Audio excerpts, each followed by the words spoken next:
Nabi lalu berkata, orang yang kalian komentari baik, maka wajib bagi Allah memasukkan dia ke surga. Dan orang yang kalian komentari buruk, maka wajib bagi Allah memasukkan dia ke dalam neraka.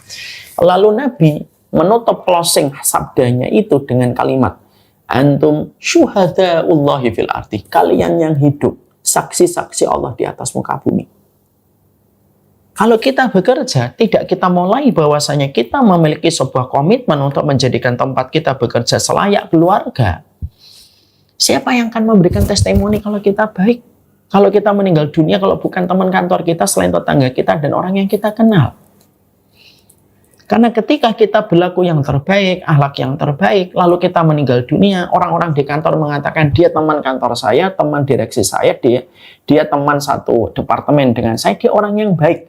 Kesaksian satu orang ini tidak akan remeh di sisi Allah. Kenapa? Karena kesaksian manusia itu kesaksian Allah di atas muka bumi. Ya, makanya sampai ini kalau kita lanjutin lagi lebih dahsyat lagi. Man shalla alaihi arba'una rajulan la yusyrikuna billahi illa syafa'ahumullahu yaumil qiyamah. Kalau ada orang meninggal dunia disolati sama 40 orang solih yang tidak berbuat syirik, maka 40 orang ini yang tidak berbuat syirik bisa memberi syafaat kepada mereka yang disolati. Cek handphone kita, ada 40 orang teman kita nggak yang kira-kira mereka baik, mereka tidak berbuat syirik, yang kiranya kalau kita meninggal dunia, dia sedih, dia datang, dia mendoakan kita dan menyolati kita. Nggak usah butuh yang banyak, cuma 40 saja. Minimal 40 saja itu bisa memberi syafaat kepada kita kalau kita meninggal dunia. Inilah yang menjadi bagian-bagian yang tadi saya sampaikan. Di satu sisi, kenapa kita harus berusaha menjadikan kehidupan kantor kita sekantor sesurga? Karena kita tidak akan bisa mendapatkan sebuah tagline seindah ini, sekantor sesurga, sampai kita betul-betul mengupayakan bahwasanya kita bukan hanya bekerja, tapi kita mendapatkan keluarga di tempat kita bekerja. Pertama, karena keberkahan harta dan karunia itu Allah berikan kepada kita kalau kita itu tidak saling sikut-menyikut dan tidak saling bermusuhan. Dan kita tidak rame, nggak tawuran, nggak gaduh.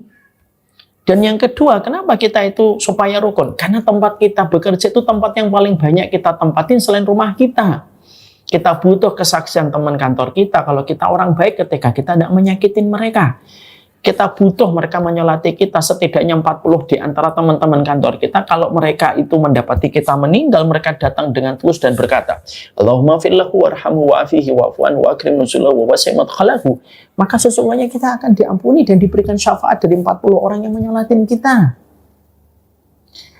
Maka inilah yang menjadikan kita akhirnya paham.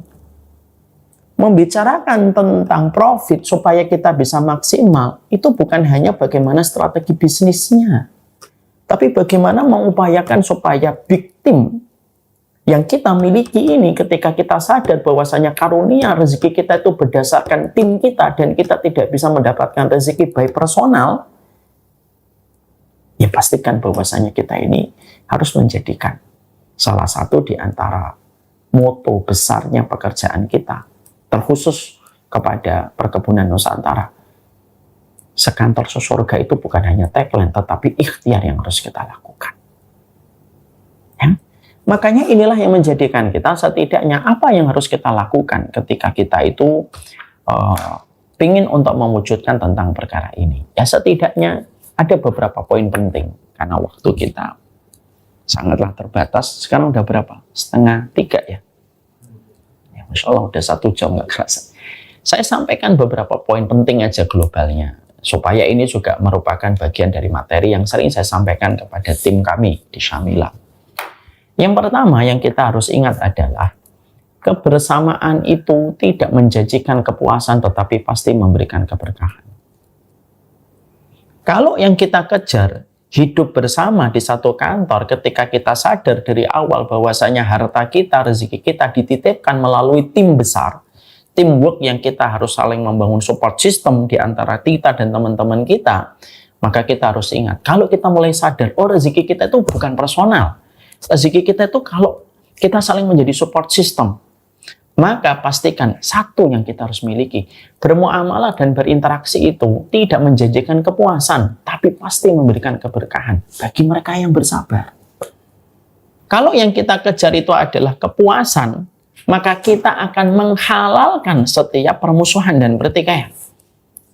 Kalau kita kejar kepuasan. Jadi kalau kita di dalam kita bekerja, lalu kita sepakat, kita sadar kita merupakan bagian dari tim besar dan kita harus saling memberikan support system. Jadi ketika kita bekerja, lalu akhirnya kita menetapkan sebuah kepuasan di dalam kita bekerja, lalu setiap orang kita tuntut supaya terus memberikan kepada kita kepuasan untuk memberikan endorfin ego kita setiap waktunya, ya susah. Pasti kita akan menghalalkan setiap pertikaian dan kita selalu menghadirkan 1000 alasan untuk berpisah. Hanya ketika kita sedang kecewa. Kita harus paham betul bahwasanya di dalam kehidupan kita ketika bermuamalah bersama-sama itu tidak menjanjikan kepuasan. Tetapi pastinya memberikan keberkahan selama kita bersabar. Kalau kita paham bahwasanya di tempat kita bekerja itu adalah ibadah, ini ibadah. Berarti tidak ada perkara kecuali menjadi ujian dalam kehidupan kita supaya kita mendapatkan pahala kesabaran. Makanya saya sering menghibur diri saya. Kalau semuanya dimudahkan untuk kita, lalu dari mana kita dapat pahala kesabaran? Bapak tahu nggak?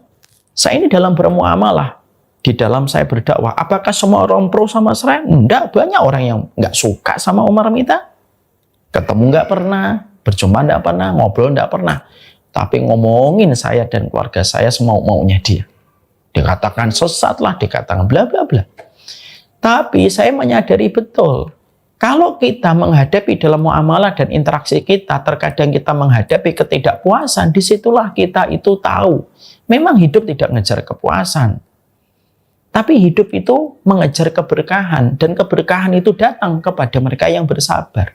Ada terkadang anak buah mengecewakan atasan, kadang atasan tidak sebagaimana yang diasumsikan dan dipersepsikan oleh bawahan. Kadang-kadang itu terjadi dalam kehidupan kita.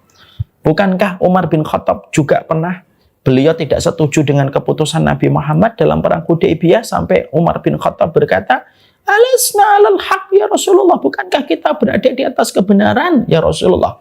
Nabi menjawab, "Betul Umar, tapi kita diperintahkan sabar." Jawaban itu pada waktu Hudaybiyah, para sahabat itu tidak setuju dengan perjanjian Hudaybiyah, Bapak dan Ibu. Sampai Nabi memberikan perintah, ayo potong korban sebagai bagian membayar dam. Para sahabat tidak mau potong korban, nggak mau potong kambing.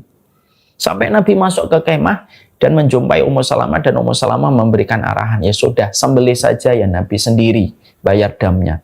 Tidak mungkin para sahabatmu membiarkan engkau menyembelih sendiri. Akhirnya Nabi keluar lagi menyembelih, dan akhirnya berbondong-bondong para sahabat menyembelih.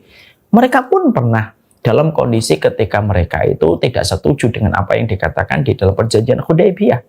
Tapi para sahabat tetap bersabar dengan keberkahan yang Allah berikan kepada mereka. Kehidupan ketika kita bersama, kita tidak bisa mendapatkan semuanya sesuai dengan kemauan kita. Makanya manajemen konflik itu apa? At-taghaful.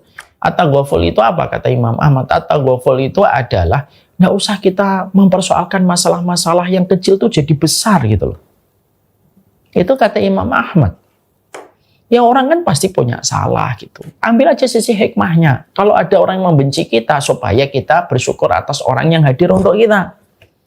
Imam Syafi'i itu Pak, bagus manajemen hatinya itu bagus banget Imam Syafi'i. Salah satu ulama yang saya jatuh cinta betul ini Imam Syafi'i. Imam Syafi'i itu diomongin, Imam Syafi'i, ya ada orang yang pernah aku lihat di depanmu memujimu, tetapi di belakangmu itu menusukmu.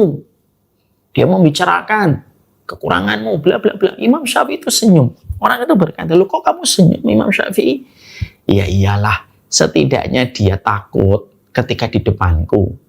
Walaupun dia berbicara tentang aku di belakangku, setidaknya kalau di depanku dia tidak bicara itu. Ya, tetap ada sisi kebaikan yang diambil sama Imam Syafi'i.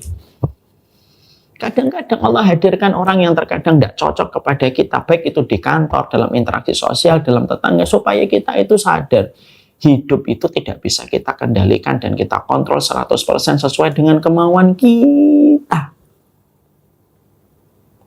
Supaya apa? Supaya kita tidak menjadi pekerja yang menuntut kesempurnaan. Sama di rumah pun sama. Saya sering berkata dalam banyak kajian untuk menasihati saya.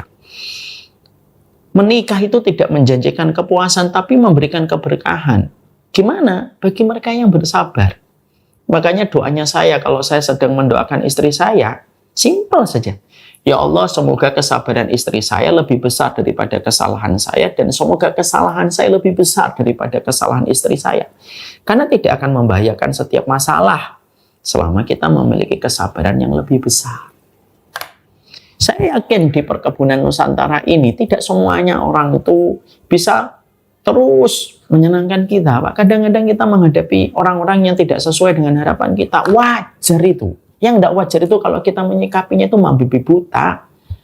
Lalu kita menuntut kesempurnaan datang dari teman-teman sejawat kita. Itu yang tidak logis kita. Ya, jangan mengharapkan teman kita kayak Umar kalau diri kita aja nggak kayak Abu Bakar. Diri kita nggak kayak Abu Bakar kok menuntut teman kita kayak Umar bin Khattab. Ya nggak bisa. Dan terkadang ada orang yang terkadang itu nggak suka dengan kita, itu pasti hikmahnya banyak. Ya supaya kita selalu sadar hidup itu ya memang ujian. Coba kalau semuanya senang sama kita, Pak, malah bingung kita. Nanti malah nggak sadar kalau hidup ini ujian. Kalau ada orang yang nggak senang sama kita, ya minimal dia tidak akan hutang sama kita, kan dia nggak senang sama kita, kan gitu kata para ulama salaf. Ada ulama siapa, saya lupa gitu. Ada orang nggak suka dengan dirimu, ya kalau dia tidak suka dengan saya, kan minimal dia tidak berani utang sama saya. Itu tuh kan cara menyikapinya simpel sekali. Dan itu menjadikan akhirnya suasana kita bekerja itu bukan nyari puas. Memang kita nyarinya itu keberkahan di dalam kita bekerja. Perkebunan Nusantara ini yang kita cari bukan kepuasan, Pak. Yang kita cari adalah keberkahan. Karena sesungguhnya yang paling bahagia itu orang yang sudah merasa cukup. Kalau dia merasa cukup, sederhana di dalam keinginan. Kalau kita sederhana di dalam keinginan, kita mudah bahagia. Imam Syatibi rahimahullah ta'ala ngomong, kenapa ya anak kecil itu mudah bahagia? Karena anak kecil itu, mereka itu keinginannya tidak banyak. Anak kecil itu tidak banyak keinginan mereka. Ya, makanya anak kecil mudah bahagia. Melihat bapak ibunya sehat, dia senang. Melihat ibunya di rumah, dia senang. Melihat bapaknya rukun sama ibunya, dia senang. Tidak ada peristiwa anak kecil di dalam kamar nangis atau seduh-seduh. Ditanya, kenapa anak sedih? Mikirkan beban hidup. Nggak ada. Anak-anak itu pasti mudah bahagia. Kenapa? Karena mereka sederhana keinginan. Belum ada keinginan untuk mendapatkan sertifikat. Belum ada keinginan mendapatkan BPKB. Sehingga akhirnya mereka mudah bahagia. Itulah yang menjadikan kita paham. Syukur itu bukan anjuran. Syukur itu komitmen yang terus kita ikhtiarkan, kita pertajam, kita asah setiap waktunya.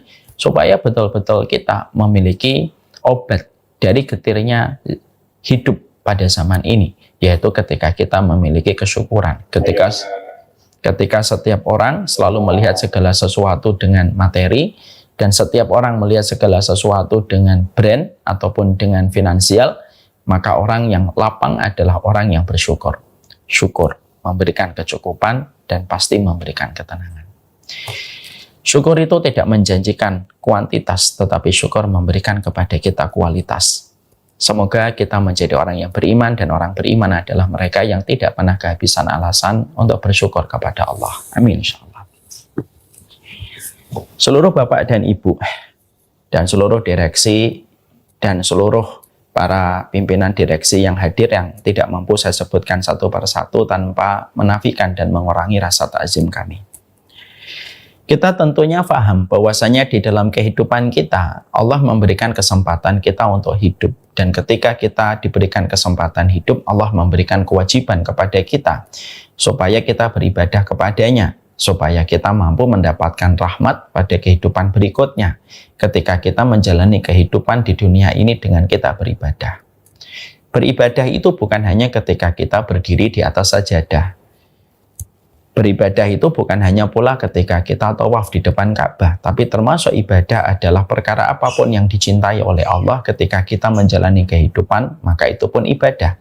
Dan sesungguhnya ketika kita bekerja, kita pun paham bahwasanya bekerja itu pun merupakan bagian dari ibadah.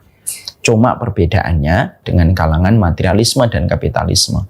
Kalangan kapitalisme memberikan konsep bahwasanya bekerja, berbisnis adalah mengumpulkan profit dan margin sebanyak-banyaknya, mengeruk keuntungan sebanyak-banyaknya tanpa memperdulikan manfaat yang diberikan kepada orang yang bekerja. Beda dengan Islam. Islam itu menempatkan bahwasanya ketika kita bekerja dan ketika kita berdagang dan berbisnis adalah ikhtiar kita.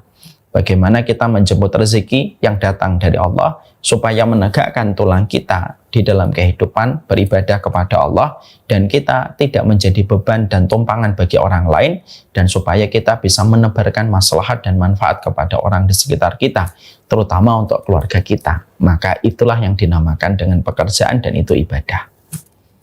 Ya. Jadi di sini kita akhirnya memahami bahwasanya bekerja itu merupakan sebuah ibadah.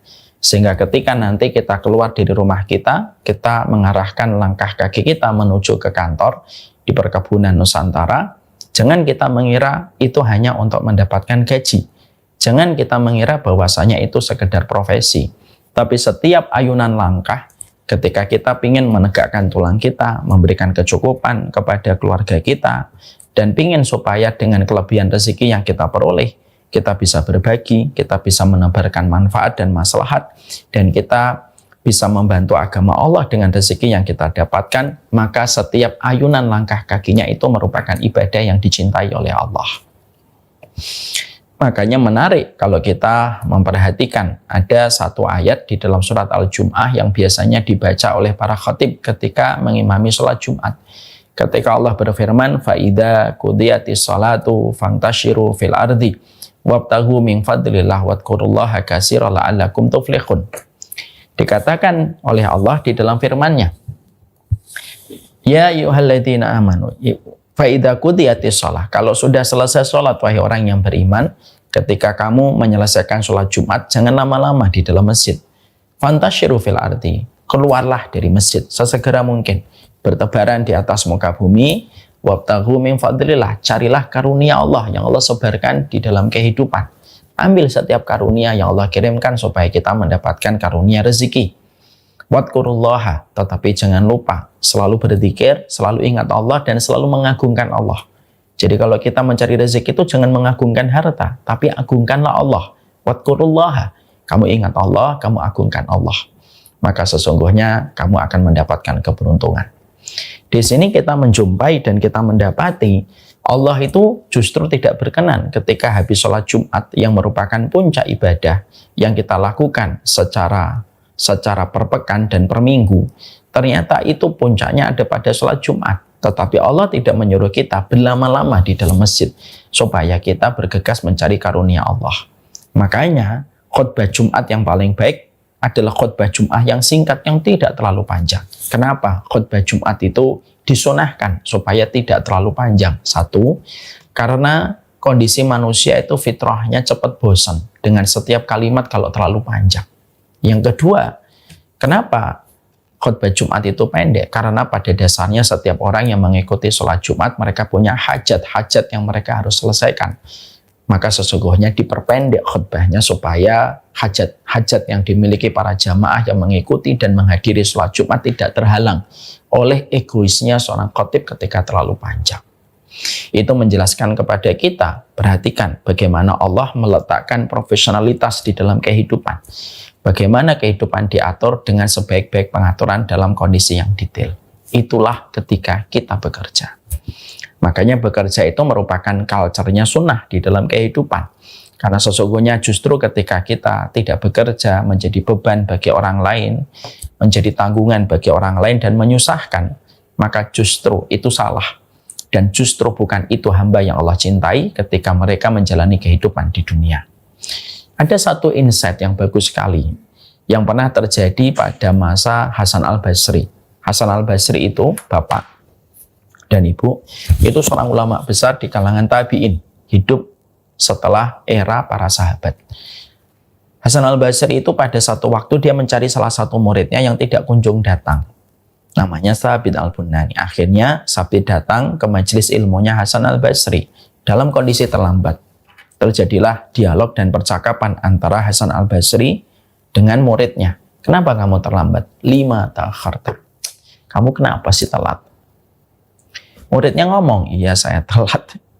tadi begini guruku, saya tadi telat karena saya melihat satu kejadian yang membuatku bertahan dan akhirnya saya telat ketika melangkah ke majelis ilmu ini. Maka gurunya langsung tertarik dan bertanya penasaran, yang kamu lihat apa? Kok sampai kamu terlambat? Iya, aku tadi perjalanan ke sini, aku melihat ada satu burung di atas dahan, di atas sarangnya. Tapi ternyata burung itu patah sayapnya yang menjadikan dia setiap terbang gagal, setiap terbang gagal, setiap terbang gagal. Setiap terbang gagal lagi. Maka aku penasaran, kalau burung itu tidak bisa terbang, terus bagaimana konsep dia ketika mendapatkan rezeki? Maka aku bertahan, aku lihatin karena aku pengen lihat apa yang Allah berlakukan kepada burung yang patah sayapnya ketika tidak bisa terbang. Tidak mungkin kan burung itu mati kelaparan. Maka baru saja aku duduk, aku memperhatikan tiba-tiba ada burung yang membawa cacing dan cacing itu diberikan kepada burung yang patah sayapnya. Burung itu terbang. Nanti ada burung lain yang membawa cacing, memberikan cacingnya kepada burung yang patah sayapnya, lalu terbang. Disitulah aku mendapatkan hikmah. Kalau dalam bahasa keseharian kita hari ini, di situ saya mendapatkan pencerahan atau insightful ini. Apa hikmah yang kamu temukan pada peristiwa itu? Kata gurunya kepada Sabit. Yang aku dapatkan hikmahnya itu adalah, oh ternyata burung yang sakit pun sudah dijamin rezekinya oleh Allah. Allah yang menghantarkan burung-burung yang membawa cacing kepada burung yang sakit. Sehingga akhirnya aku tenang. Kalaupun nanti aku sakit, nanti ada orang yang akan dikirim oleh Allah untuk merawatku. Itu hikmah, insight yang diambil oleh muridnya, Sabit. Beda dengan gurunya. Gurunya berkata, loh, kenapa kamu itu tempatkan dirimu sebagai burung yang sakit? Kenapa kamu tidak tempatkan sebagai burung yang sehat? Kenapa kamu tidak tempatkan dirimu sebagai burung yang kuat, yang membawa cacing kepada burung yang sakit? Muslim itu harusnya sebagaimana burung yang membawa cacing. Jangan menjadi muslim, kalau bisa ya jangan jadi muslim yang dikasih cacing. Jangan menjadi muslim yang menjadi beban. Kalau memang itu takdirnya Allah, itu beda perkara. Tapi kalau bisa jadilah burung yang membawa cacing. Kenapa kamu rendahkan dirimu? Lalu menempatkan dirimu dalam posisi burung yang sakit dan tidak bisa terbang.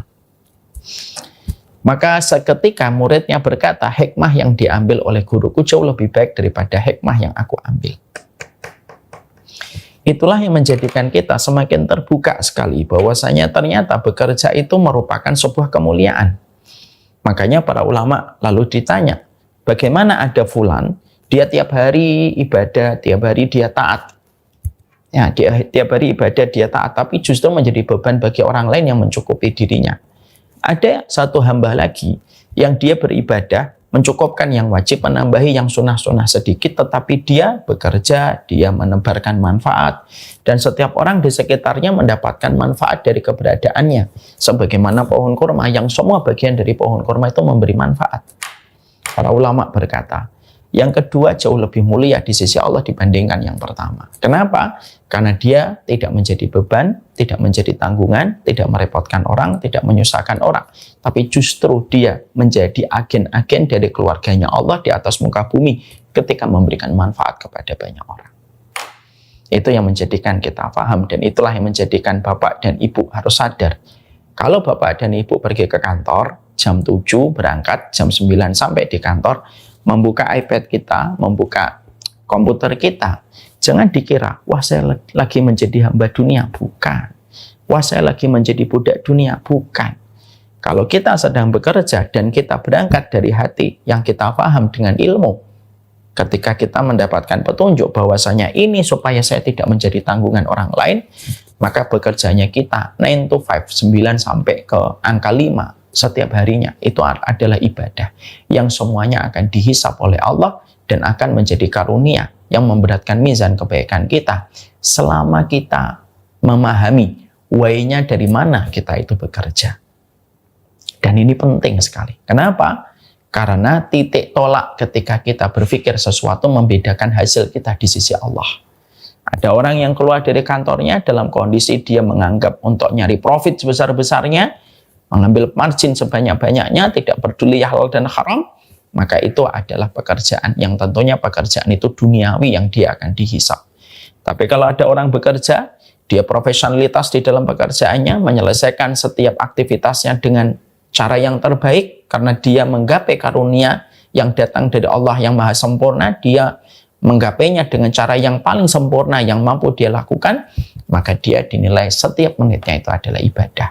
Walaupun mungkin ketika di kantor, kita tidak lagi di atas sajadah, tapi argo kita dalam pahala dinilai sebagaimana argonya orang yang sedang beribadah.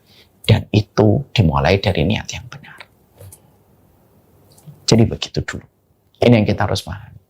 Supaya jangan sampai kalau kita bekerja, kita lalu mengaminkan orang yang mengatakan, kamu kerja budak dunia, budak korporat. Kita bisa jawab. Kalau ada orang yang berkata, saya tuh bingung deh sama kamu. Kadang-kadang konsep rezeki itu akhirnya Allah tahan kepada banyak orang. Itu bukan karena Allah pelit, tapi karena terlalu gaduh. Sehingga akhirnya mereka saling menyikut dan akhirnya bukan hanya Allah tahan, sampai ampunan pun Allah tahan kalau kita ini sedang kisruh. Innal hamdalillah wassalatu wassalamu ala Rasulillah wa ala alihi wa sahbihi wa man tabi'ahum bi ihsan ila yaumil qiyamah. Kepada keluarga besar Perkebunan Nusantara dan kepada seluruh karyawan yang hadir pada kesempatan hari ini. Semoga Allah senantiasa memberikan kepada kita ilmu, senantiasa memberikan kepada kita energi, memberikan kepada kita petunjuk di dalam kehidupan kita. Ilmu merupakan energi dan petunjuk itu merupakan kekuatan di dalam kehidupan kita. Ilmu kita gali dan kita pahami supaya kita memiliki alasan di dalam menyelesaikan setiap amanah yang Allah bebankan di dalam pundak kita. Kalau bukan karena ilmu, kita tidak akan punya alasan bertahan dalam setiap amanah yang kita lakukan. Kita menjadi suami kalau kita tidak paham ilmunya, kita tidak tahu alasan apa kita harus bertahan dalam kesetiaan, dan tentunya memikul tanggung jawab yang Allah berikan kepada pundak kita ketika kita menjadi seorang bapak, menjadi seorang suami, dan sekaligus pula terkadang kita masih menjadi anak bagi kedua orang tua kita yang masih hidup. Kalau bukan karena ilmu, kita tidak akan pernah tahu apa alasan kita untuk bertahan sebagai seorang istri. Ketika kita berkhidmah kepada suami kita, merawat anak-anak kita, maka ilmu yang memberikan kepada kita alasan untuk supaya bertahan dalam setiap perjalanan kehidupan kita. Kita ngaji bukan karena kita sok suci, kita ngaji bukan karena kita sok pintar. Kita ngaji karena bukan kita pengangguran. Jadi Perkebunan Nusantara ketika mengadakan kajian pada hari Jumat ini bukan karena kita pengangguran, tapi karena kita tahu bahwasanya prioritas kita yang paling besar di dalam kehidupan adalah ilmu, supaya kita bisa menyikapi segala sesuatu dengan tuntunannya untuk memberikan energi dan memberikan kekuatan di dalam kehidupan kita, supaya kehidupan kita tidak kembali kepada standar TikTok, supaya kehidupan kita tidak kembali kepada standar emosi, dan kehidupan kita tidak hanya berdasarkan kepada standar ego yang kita miliki, tapi kita kembalikan kepada standar ilmu sebagai petunjuk di dalam kehidupan yang hakikatnya adalah energi terbesar dalam hidup kita. Saya sering berkata untuk mengingatkan diri saya, kenapa Cristiano Ronaldo itu masih membutuhkan pelatih ketika bertanding.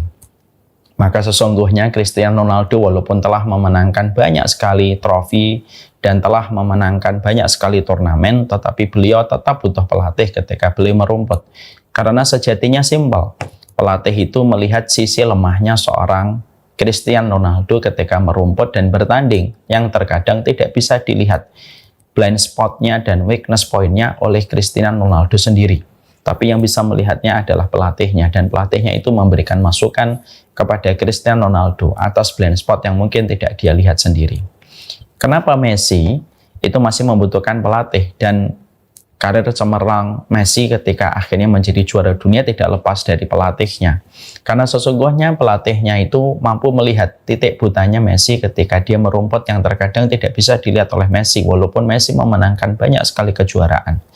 Disitulah kita paham, kehidupan kita sangat membutuhkan ilmu, karena ilmu kayak pelatih di dalam kehidupan yang mampu menjelaskan kepada kita blind spot, yang mampu menerangkan kepada kita weakness point kita, sehingga kita kehidupannya tidak terlambat untuk menghadapi sebuah perkara dan tidak terbentur dengan banyak masalah.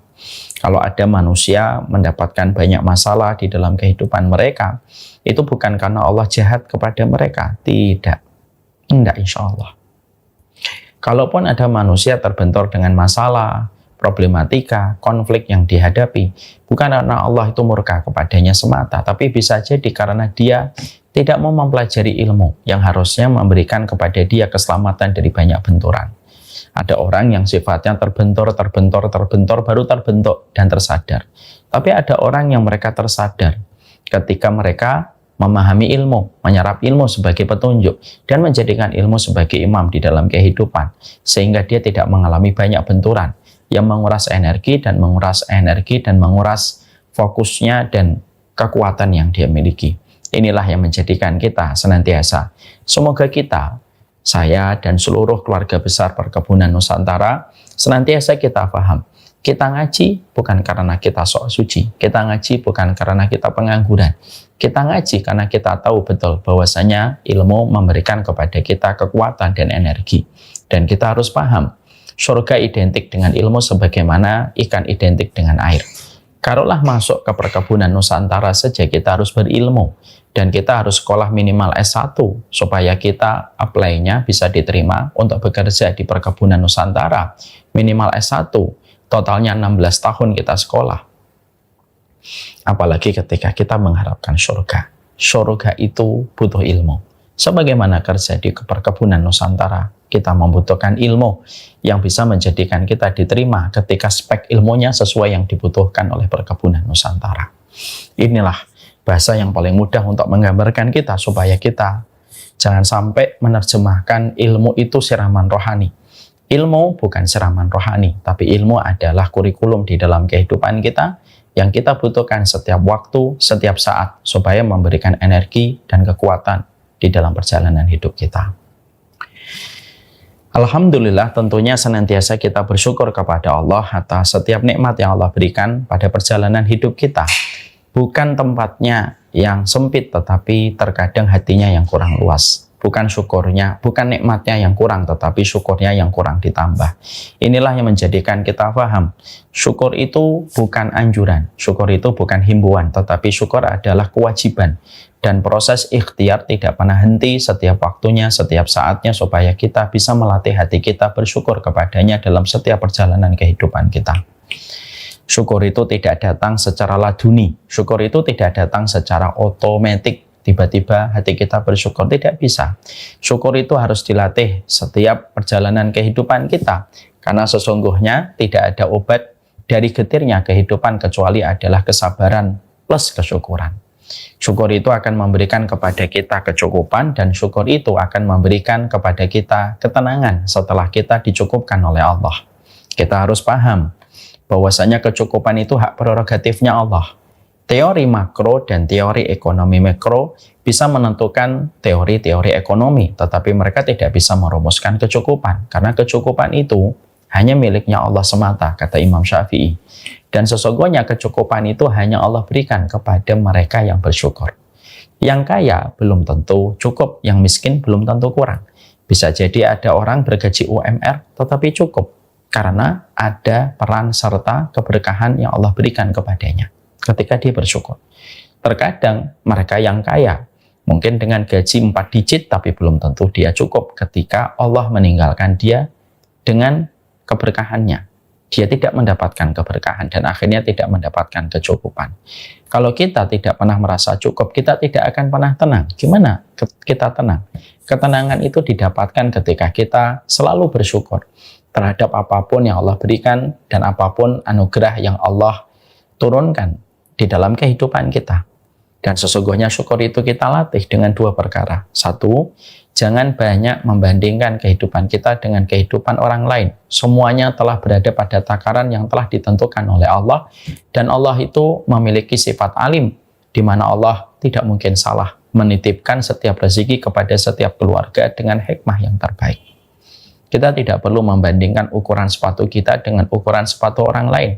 Kita tidak perlu membandingkan ukuran cincin kita dengan ukuran orang lain. Karena pada dasarnya setiap orang memiliki takaran-takaran yang telah ditentukan oleh Allah dan telah diaudit oleh Allah tanpa ada satupun aturan yang diberikan itu bersifat salah.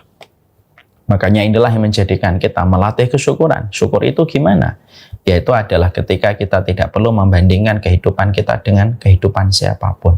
Karena semua memiliki takaran dan bagian masing-masing dengan hikmah yang Allah berikan.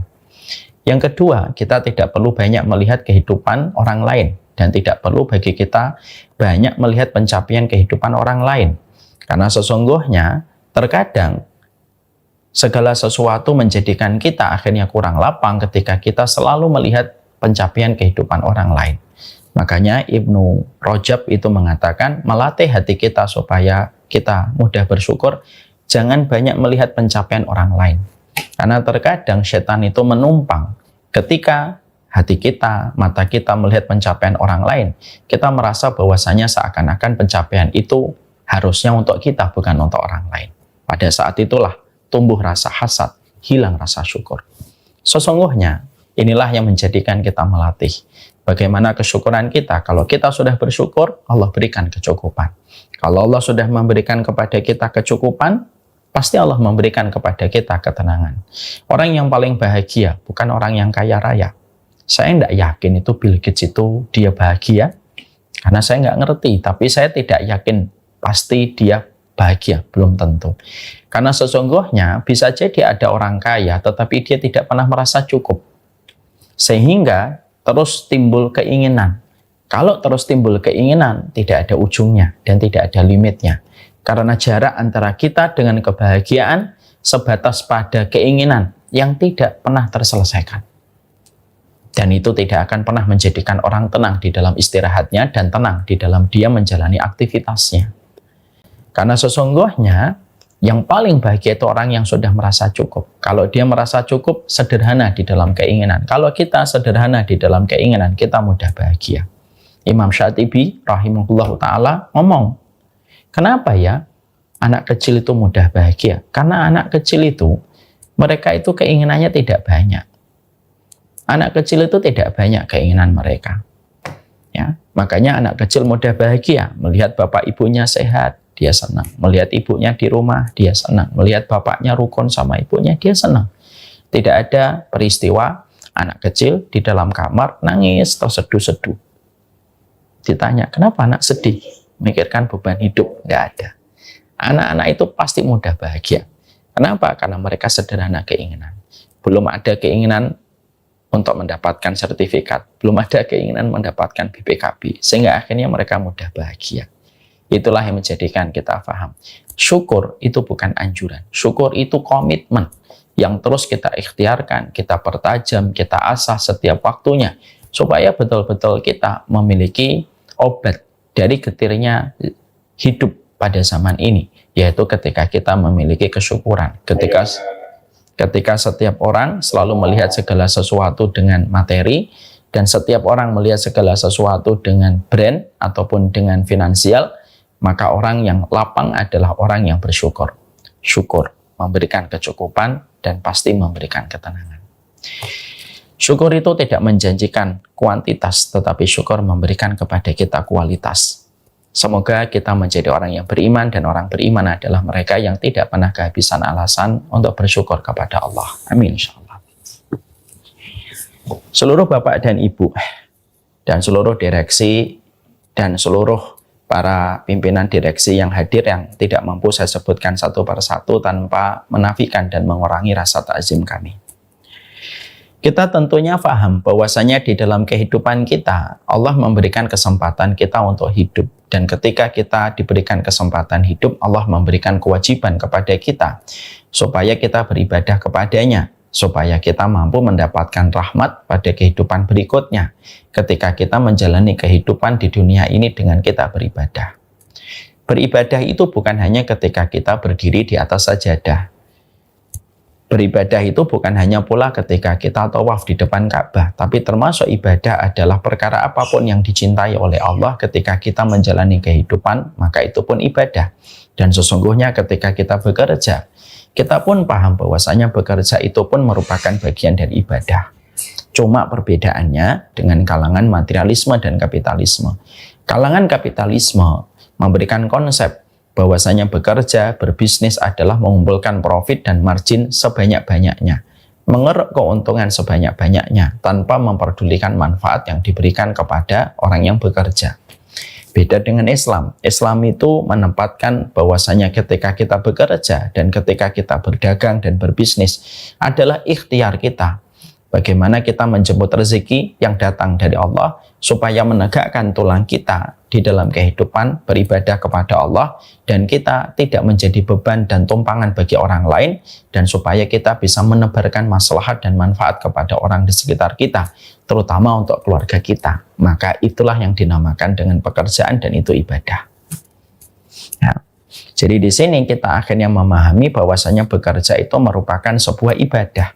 Sehingga ketika nanti kita keluar dari rumah kita mengarahkan langkah kaki kita menuju ke kantor di perkebunan Nusantara, jangan kita mengira itu hanya untuk mendapatkan gaji. Jangan kita mengira bahwasanya itu sekedar profesi.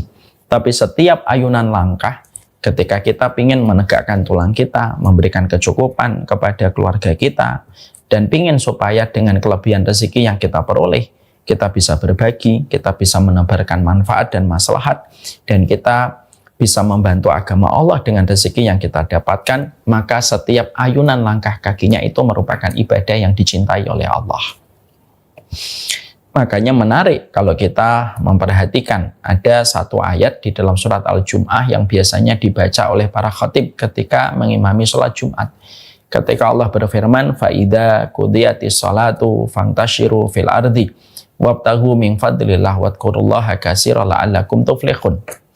Dikatakan oleh Allah di dalam firman-Nya, ya ayyuhalladzina amanu fa idza qudiyatis shalah, kalau sudah selesai salat wahai orang yang beriman, ketika kamu menyelesaikan salat Jumat jangan lama-lama di dalam masjid. Fantashiru fil ardi, keluarlah dari masjid sesegera mungkin, bertebaran di atas muka bumi. Wabtaghu min fadlillah, carilah karunia Allah yang Allah sebarkan di dalam kehidupan. Ambil setiap karunia yang Allah kirimkan supaya kita mendapatkan karunia rezeki. Wadkurullaha, tetapi jangan lupa selalu berzikir, selalu ingat Allah dan selalu mengagungkan Allah. Jadi kalau kita mencari rezeki itu jangan mengagungkan harta, tapi agungkanlah Allah. Wadkurullaha, kamu ingat Allah, kamu agungkan Allah. Maka sesungguhnya kamu akan mendapatkan keberuntungan. Di sini kita menjumpai dan kita mendapati Allah itu justru tidak berkenan ketika habis sholat Jumat yang merupakan puncak ibadah yang kita lakukan secara per pekan dan per minggu. Ternyata itu puncaknya ada pada sholat Jumat. Tetapi Allah tidak menyuruh kita berlama-lama di dalam masjid supaya kita bergegas mencari karunia Allah. Makanya khutbah Jumat yang paling baik adalah khutbah Jum'ah yang singkat, yang tidak terlalu panjang. Kenapa? Khutbah Jumat itu disunahkan supaya tidak terlalu panjang. Satu, karena kondisi manusia itu fitrahnya cepat bosan dengan setiap kalimat kalau terlalu panjang. Yang kedua, kenapa khutbah Jumat itu pendek? Karena pada dasarnya setiap orang yang mengikuti sholat Jumat, mereka punya hajat-hajat yang mereka harus selesaikan. Maka sesungguhnya diperpendek khutbahnya supaya hajat-hajat yang dimiliki para jamaah yang mengikuti dan menghadiri sholat Jumat tidak terhalang oleh egoisnya seorang khatib ketika terlalu panjang. Itu menjelaskan kepada kita, perhatikan bagaimana Allah meletakkan profesionalitas di dalam kehidupan. Bagaimana kehidupan diatur dengan sebaik-baik pengaturan dalam kondisi yang detail. Itulah ketika kita bekerja. Makanya bekerja itu merupakan culture-nya sunnah di dalam kehidupan. Karena sesungguhnya justru ketika kita tidak bekerja menjadi beban bagi orang lain, menjadi tanggungan bagi orang lain dan menyusahkan, maka justru itu salah. Dan justru bukan itu hamba yang Allah cintai ketika mereka menjalani kehidupan di dunia. Ada satu insight yang bagus sekali yang pernah terjadi pada masa Hasan al-Basri. Hasan al-Basri itu bapak dan ibu, itu seorang ulama besar di kalangan tabi'in, hidup setelah era para sahabat. Hasan al-Basri itu pada satu waktu dia mencari salah satu muridnya yang tidak kunjung datang. Namanya Tsabit al-Bunani. Akhirnya Tsabit datang ke majelis ilmunya Hasan al-Basri dalam kondisi terlambat. Terjadilah dialog dan percakapan antara Hasan al-Basri dengan muridnya. Kenapa kamu terlambat? Lima ta'akharta. Kamu kenapa sih telat? Muridnya ngomong, iya saya telat. Tadi begini guruku, saya tadi telat karena saya melihat satu kejadian yang membuatku bertahan dan akhirnya saya telat ketika melangkah ke majelis ilmu ini. Maka gurunya langsung tertarik dan bertanya, penasaran. Yang kamu lihat apa? Kok sampai kamu terlambat? Iya, aku tadi perjalanan ke sini, aku melihat ada satu burung di atas dahan, di atas sarangnya. Tapi ternyata burung itu patah sayapnya yang menjadikan dia setiap terbang gagal, setiap terbang gagal, setiap terbang gagal. Setiap terbang gagal lagi. Maka aku penasaran, kalau burung itu tidak bisa terbang, terus bagaimana konsep dia ketika mendapatkan rezeki? Maka aku bertahan, aku lihatin karena aku pengen lihat apa yang Allah berlakukan kepada burung yang patah sayapnya ketika tidak bisa terbang. Tidak mungkin kan burung itu mati kelaparan. Maka baru saja aku duduk, aku memperhatikan tiba-tiba ada burung yang membawa cacing dan cacing itu diberikan kepada burung yang patah sayapnya. Burung itu terbang. Nanti ada burung lain yang membawa cacing, memberikan cacingnya kepada burung yang patah sayapnya, lalu terbang. Disitulah aku mendapatkan hikmah. Kalau dalam bahasa keseharian kita hari ini, di situ saya mendapatkan pencerahan atau insightful ini. Apa hikmah yang kamu temukan pada peristiwa itu? Kata gurunya kepada Sabit. Yang aku dapatkan hikmahnya itu adalah, oh ternyata burung yang sakit pun sudah dijamin rezekinya oleh Allah. Allah yang menghantarkan burung-burung yang membawa cacing kepada burung yang sakit. Sehingga akhirnya aku tenang. Kalaupun nanti aku sakit, nanti ada orang yang akan dikirim oleh Allah untuk merawatku. Itu hikmah, insight yang diambil oleh muridnya, Sabit. Beda dengan gurunya. Gurunya berkata, loh, kenapa kamu itu tempatkan dirimu sebagai burung yang sakit? Kenapa kamu tidak tempatkan sebagai burung yang sehat? Kenapa kamu tidak tempatkan dirimu sebagai burung yang kuat, yang membawa cacing kepada burung yang sakit? Muslim itu harusnya sebagaimana burung yang membawa cacing. Jangan menjadi muslim, kalau bisa ya jangan jadi muslim yang dikasih cacing.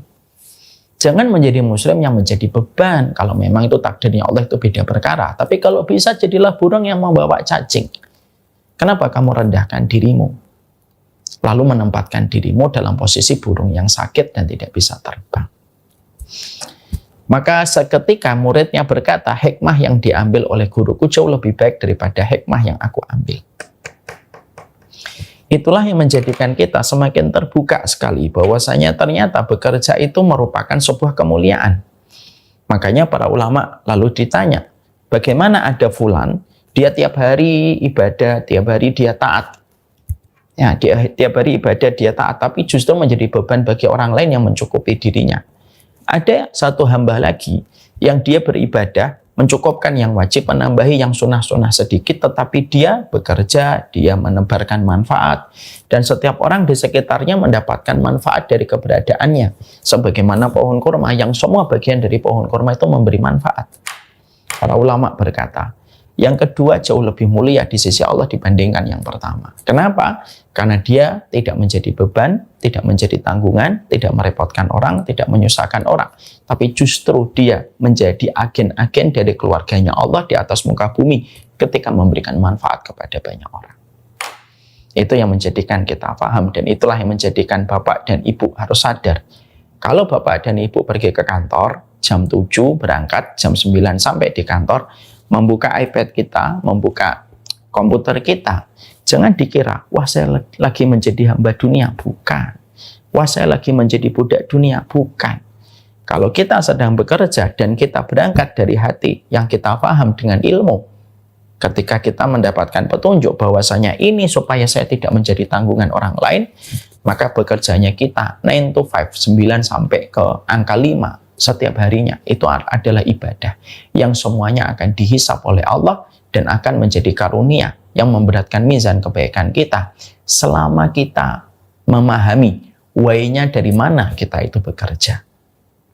Dan ini penting sekali. Kenapa? Karena titik tolak ketika kita berpikir sesuatu membedakan hasil kita di sisi Allah. Ada orang yang keluar dari kantornya dalam kondisi dia menganggap untuk nyari profit sebesar-besarnya, mengambil margin sebanyak-banyaknya, tidak peduli halal dan haram, maka itu adalah pekerjaan yang tentunya pekerjaan itu duniawi yang dia akan dihisap. Tapi kalau ada orang bekerja, dia profesionalitas di dalam pekerjaannya, menyelesaikan setiap aktivitasnya dengan cara yang terbaik karena dia menggapai karunia yang datang dari Allah yang maha sempurna, dia menggapainya dengan cara yang paling sempurna yang mampu dia lakukan, maka dia dinilai setiap menitnya itu adalah ibadah. Walaupun mungkin ketika di kantor kita tidak lagi di atas sajadah, tapi argo kita dalam pahala dinilai sebagaimana argonya orang yang sedang beribadah, dan itu dimulai dari niat yang benar. Jadi begitu dulu. Ini yang kita harus pahami. Supaya jangan sampai kalau kita bekerja, kita lalu mengaminkan orang yang mengatakan, kamu kerja budak dunia, budak korporat. Kita bisa jawab. Kalau ada orang yang berkata, saya tuh bingung deh sama kamu kerja gitu. Saya lebih bingung sama kamu ketika sholat tetapi kamu tidak bekerja dan menjadi tanggungan orang.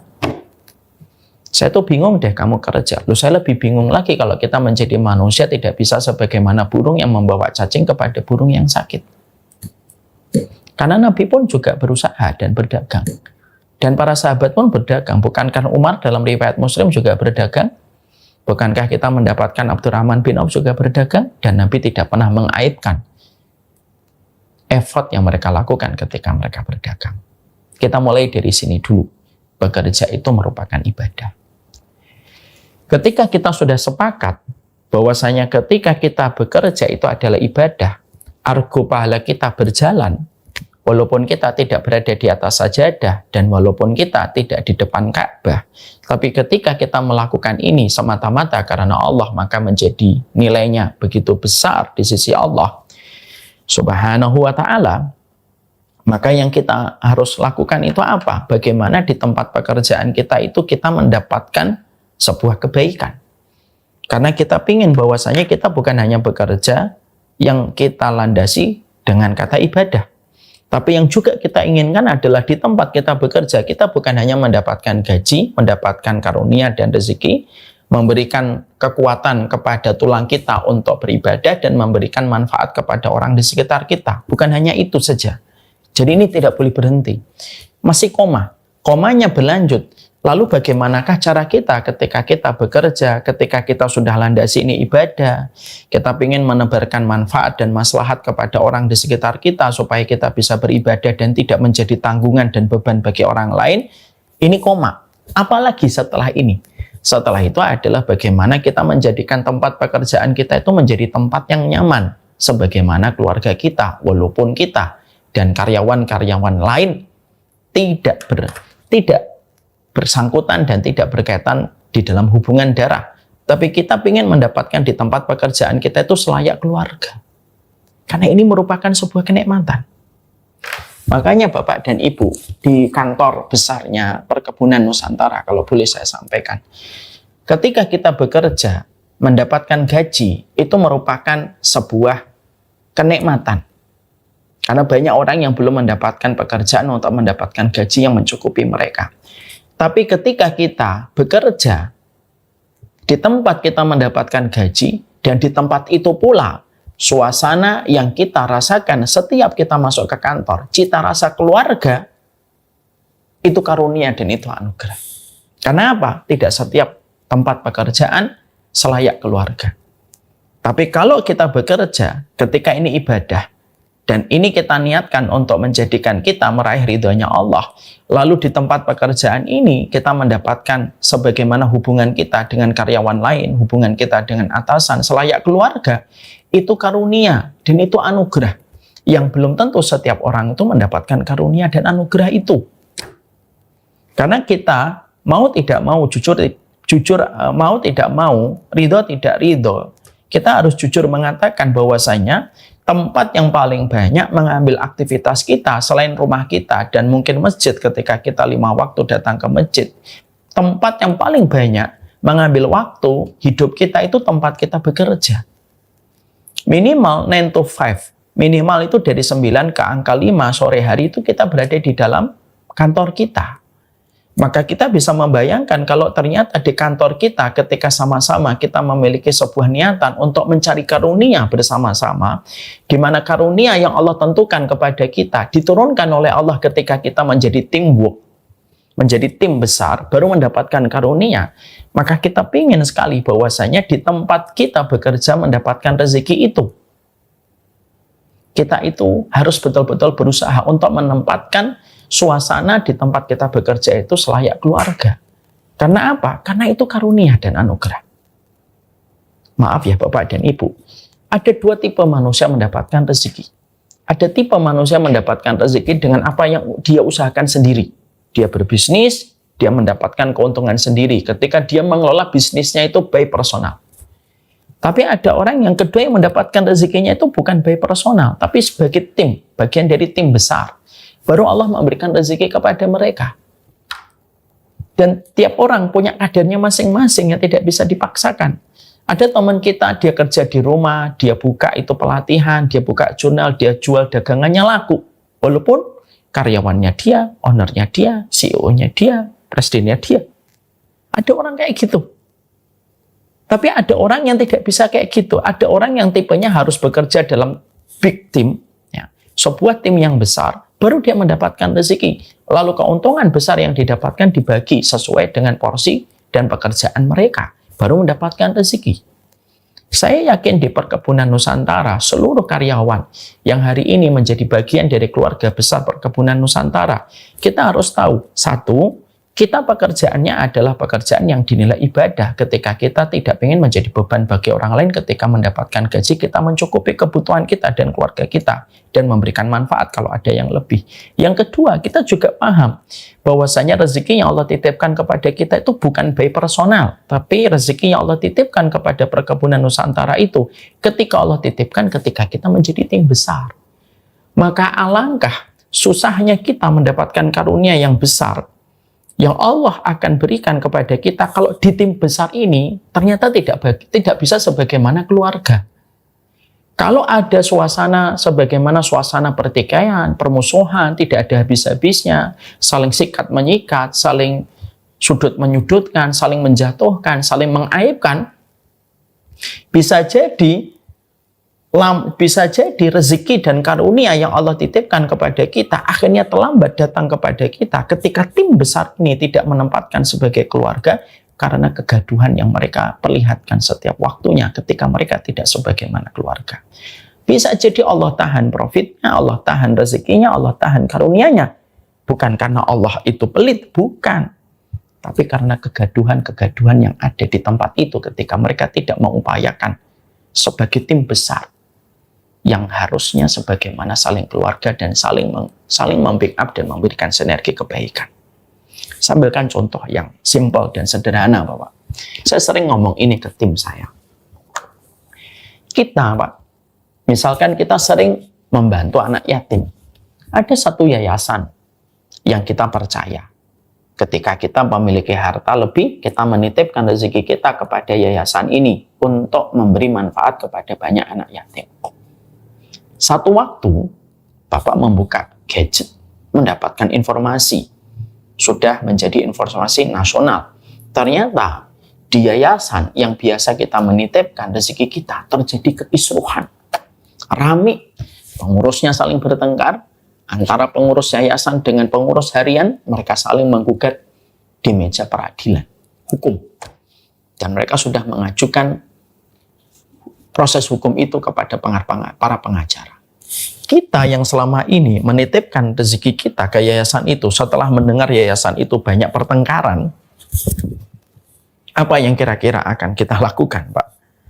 Maka kita akan nelpon istri kita dan berkata, Mi, atau biasa saya panggil istri saya Bibu, Bibu, iya, kamu untuk bulan-bulan ke depan kita nggak usah nitip rezekinya kepada yayasan ya, yang biasa kita kirimkan. Istri saya mungkin bertanya, kenapa, Bi? Iya, ternyata yayasan itu lagi kisruh, lagi rame.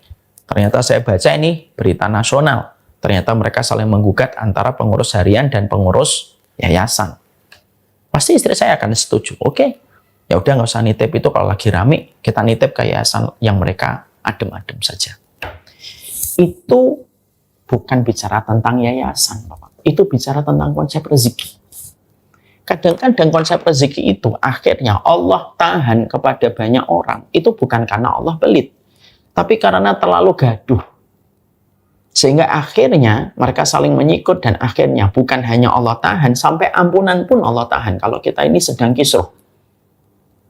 Makanya maaf ya Bapak dan Ibu. Bapak Ibu tahu nggak kenapa Lailatul Qadar itu tidak ketahuan? Karena salah satunya pada saat ketika Nabi akan menerangkan Lailatul Qadar tidak jadi karena ada sahabat lagi bertengkar. Bapak Ibu tahu nggak kalau ada sebuah hadis tuftahu abwabul jannah yaumul itsnain wa yaumul khamis. Pintu surga itu dibuka pada hari Senin dan Kamis. Fayaghfiru lima yasha. Allah mengampuni siapapun yang Allah kehendaki pada hari Senin dan Kamis. Ada dua orang yang tidak mendapatkan ampunan. Satu, orang yang berbuat syirik tidak mendapatkan ampunan. Dua, wa yakunu bainahu wa bainahu syahna wa andiru baina hadaini hatta yastaliha. Maka ada dua orang yang tidak mendapatkan ampunan. Satu, orang yang berbuat syirik. Yang kedua, yaitu dua orang yang antara dirinya dan yang satunya itu bertengkar. Ketika ada dua orang yang sedang bertengkar, maka Allah menyampaikan kepada para malaikat yang menjadi wakil di dalam beberapa tugas yang Allah limpahkan kepada mereka. Allah mengatakan sama malaikat, "Andiru baina hadaini hatta yastaliha." Tahan nih ampunan sama dua orang ini sampai mereka damai kembali. Tahan ya, tahan. Jangan dikasih ampunan nih dua orang ini sampai mereka damai kembali. Karena ternyata kerukunan itu menyerap keberkahan. Makanya ketika kita mendapati satu keluarga, kalau orang tuanya sudah bertengkar, siapa yang paling menjadi korban pertama? Anak. Siapa yang menjadi korban berikutnya? Suami. Dia tidak akan fokus bekerja. Siapa yang akan menjadi korban berikutnya? Istri. Dia tidak akan bisa menyelesaikan pekerjaan rumahnya ketika dia bertengkar sama suaminya. Disinilah kita, analogi-analogi ini layaknya puzzle-puzzle yang kita gabung-gabung untuk memberikan kepada kita bahwasanya ternyata kita di tempat kita bekerja, selain kita mengikhlaskan niat kita bahwasanya kita bekerja, salah satu di antara kewajiban kita dan bagian dari komitmen kita, salah satunya kepada seluruh karyawan dan bagian dari keluarga besar Perkebunan Nusantara, kita itu harus mewujudkan kerukunan. Kenapa? Karena kerukunan itu menyerap keberkahan. Kerukunan itulah yang menjadikan Allah akan menitipkan ampunan, menitipkan pula rezeki dan karunia. Dan Allah memberikan trust dan memberikan kepercayaan kepada kita ketika kita tidak gaduh di antara kita dan sebagian kita dengan sebagian yang lainnya. Lah inilah yang menjadikan kita harus sadar tentang perkara ini. Makanya yang indah kalau kita ngelihat potret antara Abdurrahman bin Auf dengan Utsman bin Affan. Bapak Ibu pernah nggak? Bapak Ibu pernah nggak mengerti latar belakangnya pebisnis dan miliarder besar? Seorang Abdurrahman bin Auf dengan Utsman bin Affan. Mereka itu bergerak di komoditi bisnis yang hampir sama. Hampir sama. Kalau Utsman, salah satu pekerjaannya, beliau menjual barang-barang, beliau menjual kuda dan unta dengan harga yang paling kompetitif. Dan beliau menjual seluruh perabotan itu. Abdurrahman bin Auf, beliau menjual sesuatu yang saat itu tidak dikuasai oleh orang Yahudi di pasar Ukab yang ada di kota Madinah. Tapi selain mereka bergerak di komoditi ini, mereka juga bergerak di komoditi yang sama. Mereka mendatangkan barang dari Syam dan mendatangkan barang dari Yaman. Ya. Mereka sama-sama mendatangkan barang. Tetapi yang unik adalah dan sangat luar biasa, seorang Abdurrahman bin Auf tidak pernah mengaibkan Utsman dan seorang sahabat Utsman tidak pernah mengaibkan Abdurrahman bin Auf.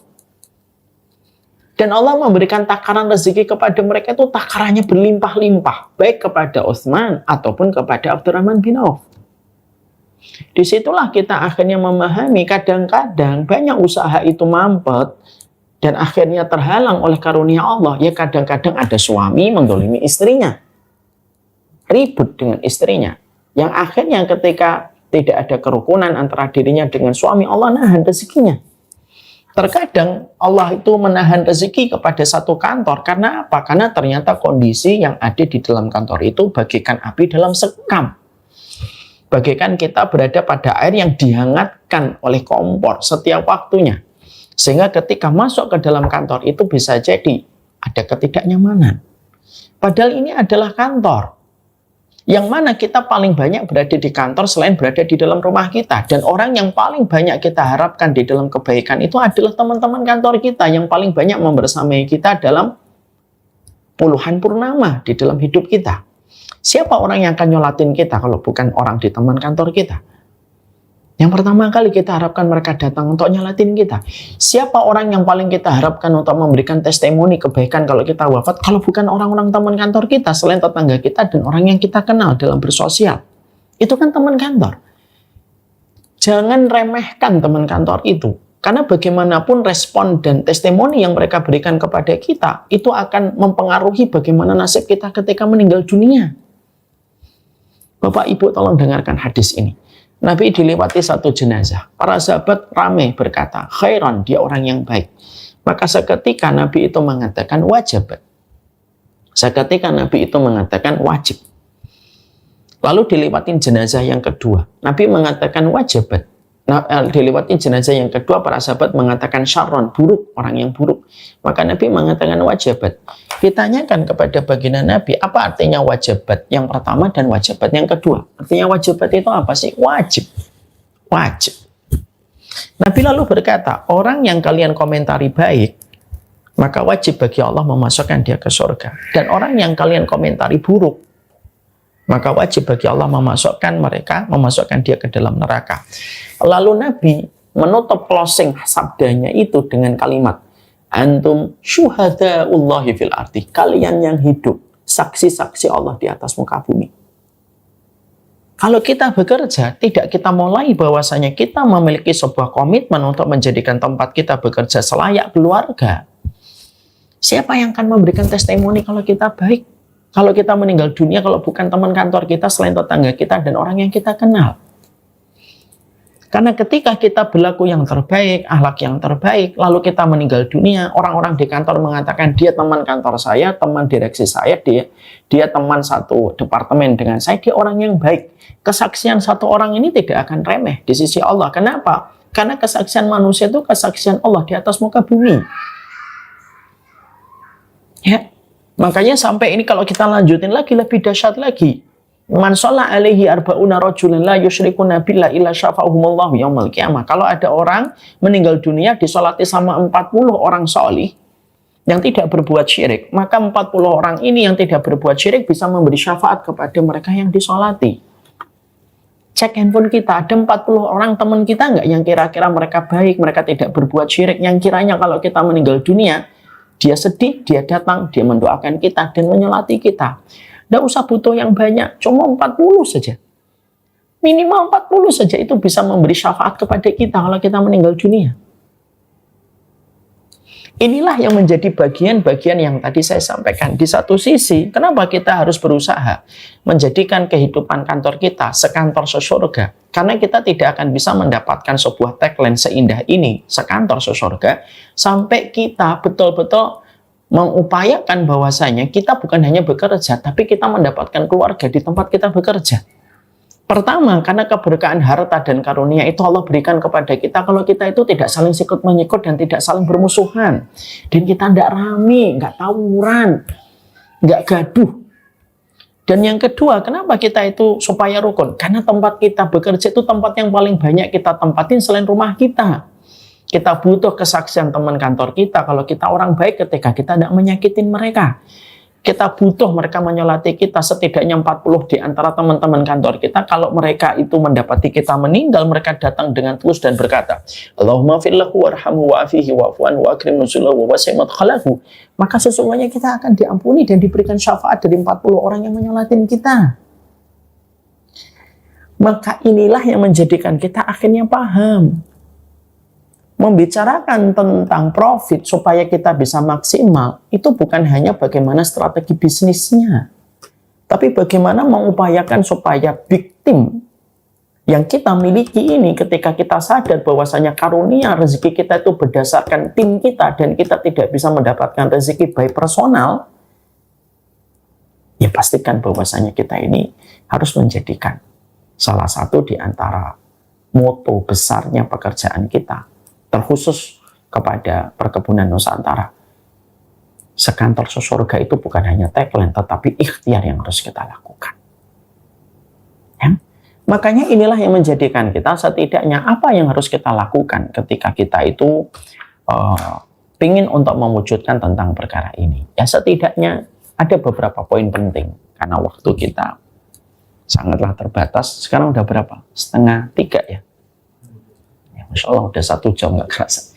Saya sampaikan beberapa poin penting aja globalnya, supaya ini juga merupakan bagian dari materi yang sering saya sampaikan kepada tim kami di Syamila. Yang pertama yang kita harus ingat adalah kebersamaan itu tidak menjanjikan kepuasan, tetapi pasti memberikan keberkahan. Kalau yang kita kejar hidup bersama di satu kantor, ketika kita sadar dari awal bahwasanya harta kita, rezeki kita dititipkan melalui tim besar, teamwork yang kita harus saling membangun support system di antara kita dan teman-teman kita, maka kita harus ingat, kalau kita mulai sadar, oh rezeki kita itu bukan personal, rezeki kita itu kalau kita saling menjadi support system, maka pastikan satu yang kita harus miliki, bermuamalah dan berinteraksi itu tidak menjanjikan kepuasan, tapi pasti memberikan keberkahan bagi mereka yang bersabar. Kalau yang kita kejar itu adalah kepuasan, maka kita akan menghalalkan setiap permusuhan dan pertikaian. Kalau yang kita kejar kepuasan. Jadi kalau kita di dalam kita bekerja, lalu kita sepakat, kita sadar kita merupakan bagian dari tim besar, dan kita harus saling memberikan support system.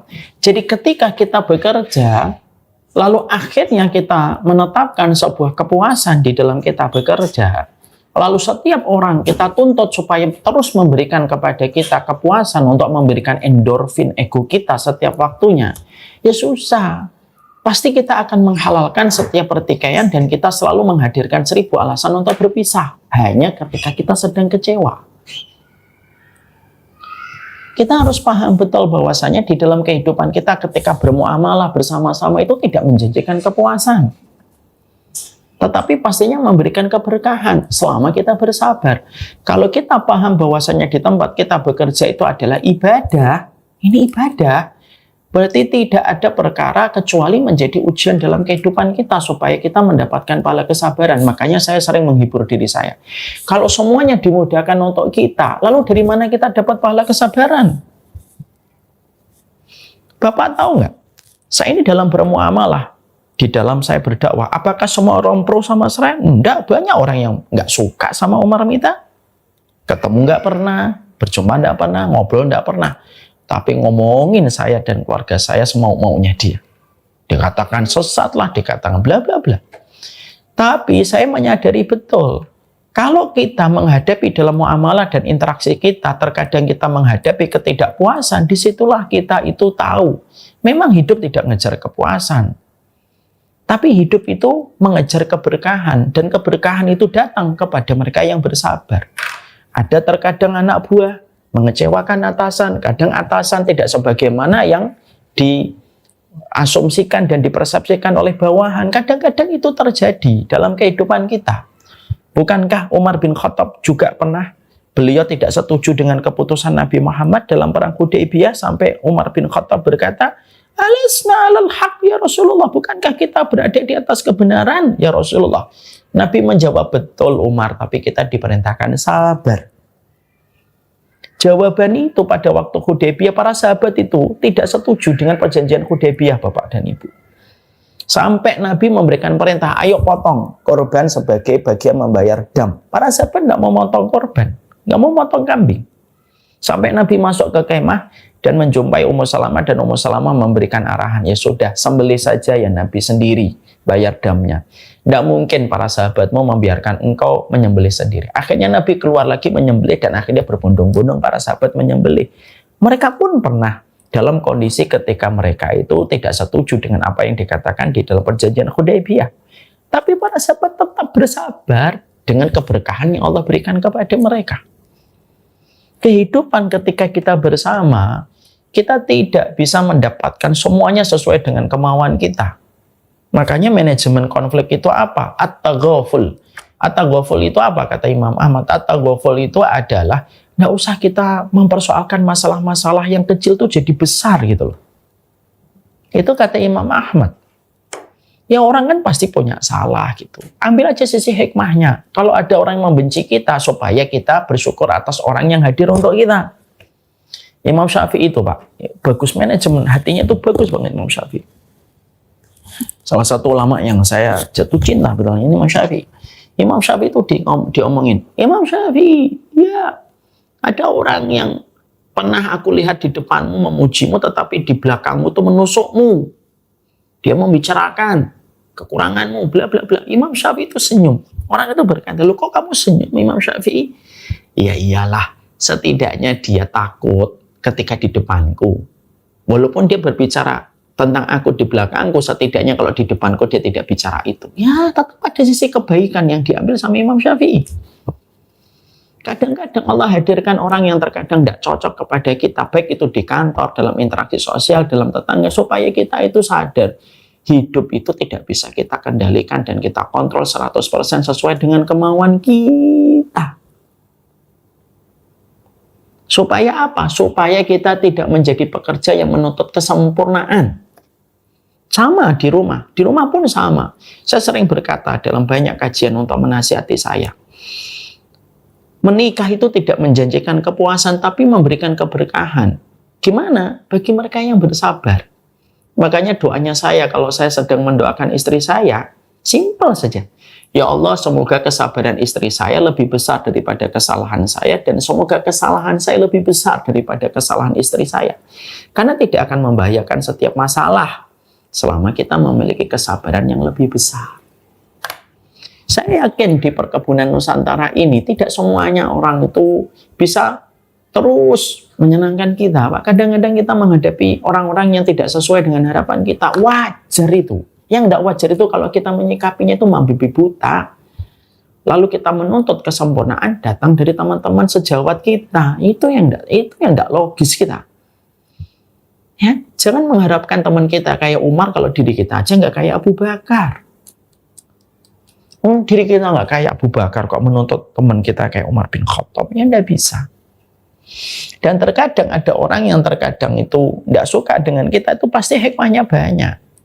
Ya supaya kita selalu sadar hidup itu ya memang ujian. Coba kalau semuanya senang sama kita, Pak, malah bingung kita. Nanti malah nggak sadar kalau hidup ini ujian. Kalau ada orang yang nggak senang sama kita, ya minimal dia tidak akan hutang sama kita kan, dia nggak senang sama kita kan, gitu kata para ulama salaf. Ada ulama siapa saya lupa gitu. Ada orang nggak suka dengan dirimu, ya kalau dia tidak suka dengan saya kan minimal dia tidak berani utang sama saya. Itu tuh kan cara menyikapinya simpel sekali. Dan itu menjadikan akhirnya suasana kita bekerja itu bukan nyari puas. Memang kita nyarinya itu keberkahan di dalam kita bekerja. Perkebunan Nusantara ini yang kita cari bukan kepuasan, Pak. Yang kita cari adalah keberkahan. Saya ini di tim Syamilah, Pak, yang kita punya slogan senyawa seilmu sesurga. Tim kita itu hampir 30 orang. Apakah semuanya sesuai dengan apa yang kita harapkan setiap waktunya? Ya enggak. Enggak sama sekali. Ada terkadang tim ini kurang maksimal, ada tim ini kurang maksimal. Ya menghadapinya dengan persuasif. Kama tadinu tudanu. Karena sebagaimana kamu memperlakukan, sebagaimana itu kamu akan diperlakukan.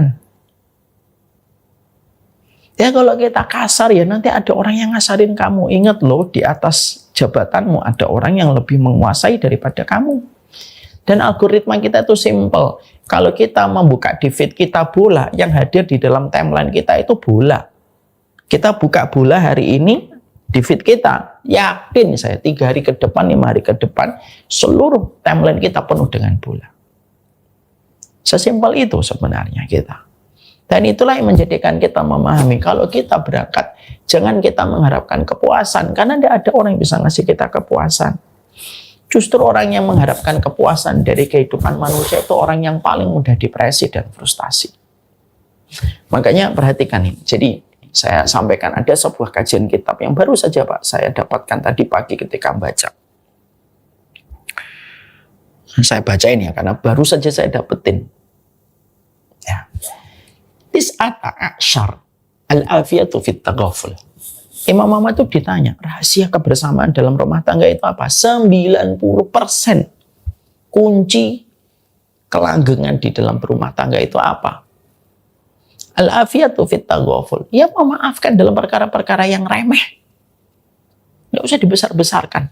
Kalau dalam bahasa Jawa itu bagus, kriwekan, ora usah jadi grojokan. Oh, ini kecil-kecil itu nggak usah jadi besar.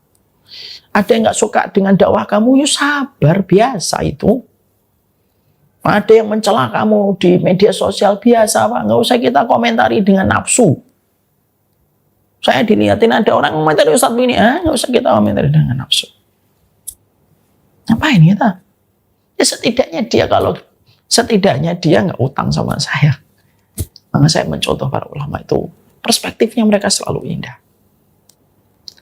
Yang kedua, karena ini panjang dan singkatkan, waktu sudah hampir 1,5 jam.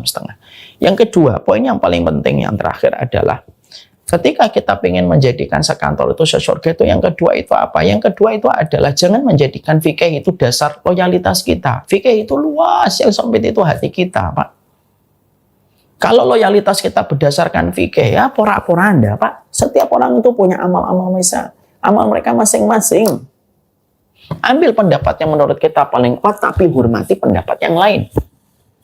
Saya, kalau ditanya, apakah pendapat Ustadz meyakini paling benar? Iya, semua pendapat yang saya pilih sampai hari ini, berdasarkan kajian-kajian yang saya miliki, berdasarkan sekolah panjang yang saya miliki, dari sastra sampai fakultas syariah, dari pondok, saya bertahun-tahun belajar agama.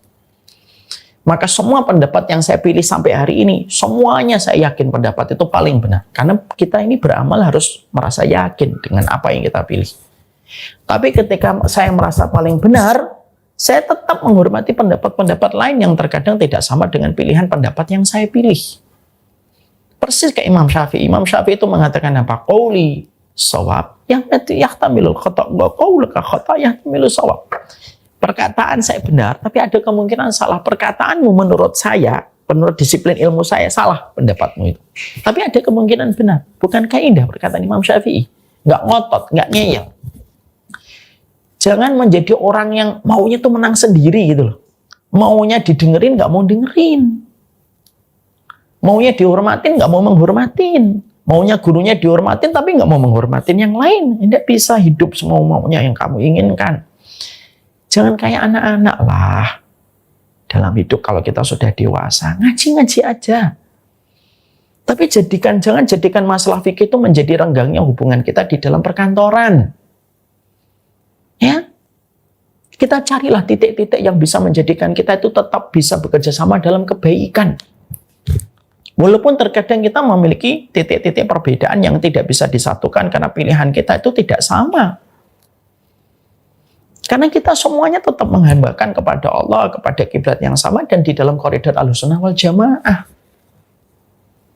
Ada yang pernah nanya sama saya, Ustadz, saya itu kalau sholat ada yang di samping saya bergerak-gerakan telunjuknya, saya tidak khusyuk dalam sholat. Saya ngomong, lah ngapain Bapak ngeliatin telunjuk dia? Bapak fokus saja kepada telunjuknya. Ini kalau saya jelaskan perbedaan para ulama, panjang Pak, dan bukan itu inti materinya.